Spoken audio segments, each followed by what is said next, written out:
রাসূল পাক সাল্লাল্লাহু আলাইহি ওয়াসাল্লাম দরুদ পাঠের ফজিলত সম্পর্কে কতই না সুন্দরভাবে বলেছেন।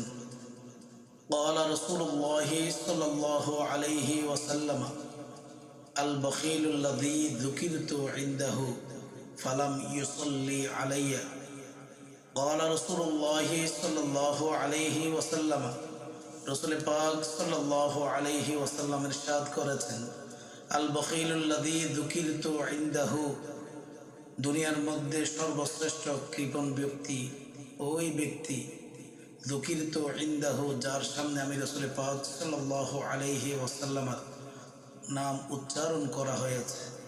ফালাম ইউসাল্লি আলাইয়া, অতঃপর ওই ব্যক্তি আমি রাসূল পাক সাল্লাল্লাহু আলাইহি ওয়াসাল্লামের উপর দরুদ পাঠ করে নাই। দুনিয়ার মধ্যে এই ব্যক্তি সর্বশ্রেষ্ঠ কৃপণ। নাউযুবিল্লাহি মিন